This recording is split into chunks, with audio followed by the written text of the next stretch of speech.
Ecology is no longer just a science or the concern of a few activists. Today, it is the language of brands, politicians, investors, and corporations. We hear about green initiatives, sustainable technologies, climate funds. But despite all this noise, nature continues to disappear. Why? Why, when everything around us turns green, does the world itself grow less green? The green agenda has become a trend. But if that trend is driven by the market, does it really save the world, or merely dress up the familiar?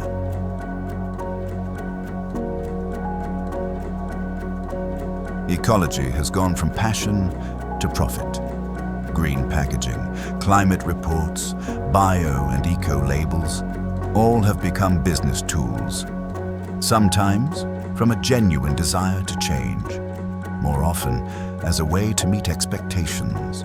People want to feel their choices are conscious. Business knows how to turn that feeling into a product. Companies report lower emissions. While production keeps growing, they sell compostable packaging for products that might never have existed. Eco-friendliness works, even when it is more appearance than action.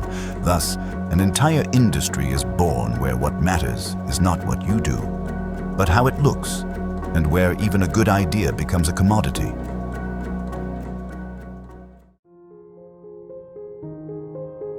Eco-friendly sounds objective. In reality, it all comes down to criteria. And who sets those criteria? Often, it's those who both produce and sell. Corporations write their own sustainability standards or adapt to weak, vague regulations. It's convenient, a green image, without real change.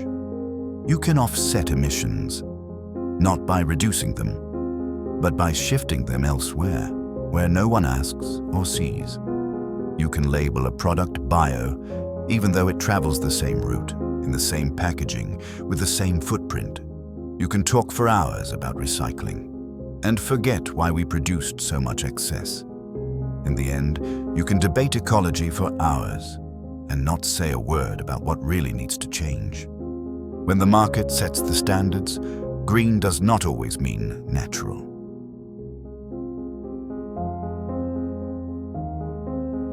Ecology is spoken of less as nature and more as positioning. Green initiatives bring investment, image, loyalty, sometimes a sincere attempt to change, more often a new way to adapt to demand. It pays to build green offices, but not to cut consumption. It pays to launch eco-gadgets without changing the endless upgrade model. That is the logic of offsets. Don't eliminate harm, just compensate elsewhere. The problem is not the approach itself, but how easily it replaces genuine purpose.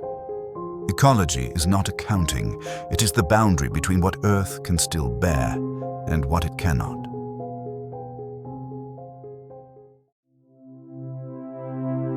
Ecology has long since outgrown the lab and become the language of power.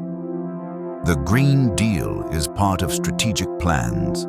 Budgets flow in, political capital is spent, diplomatic moves are made. Sometimes with genuine intent to help, more often as a means to strengthen one's position. Environmental standards regulate not only pollution but also market access. Sometimes they protect nature, but often they become tools to control competitors. Green subsidies support large companies while small ones struggle to adapt. Aid does not always go to those in need, but to those who fit the model best. When ecology becomes a tool of influence, it risks losing its core, trust, rigor, and meaning. Yet even here, some do more than the minimum. They work not for reports, but for soil, water, and people. Their efforts go unseen in the headlines, but hold up the foundation. If ecology is to remain alive, it will be largely thanks to them.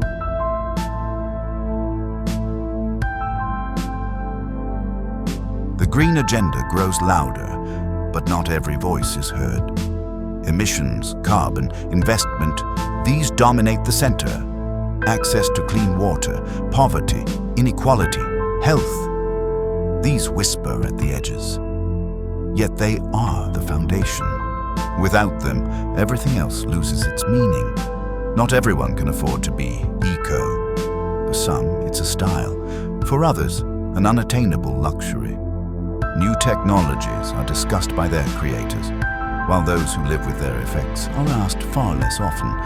The green transition must be just, but justice rarely fits the business model. If sustainability is only for the sustainable and ecology only for those who can buy it, the direction is wrong. But even a superficial shift is a step toward change, and even it is better than complete inaction.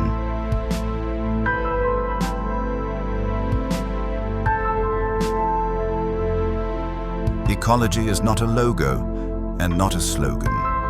It is a matter of survival and choice. It begins not in reports or forums, but in what we call normal, what we dare to question, and whom we include in the conversation. The problem is not that green is trendy, but that substance often disappears beneath the trend. Awareness is not a commodity.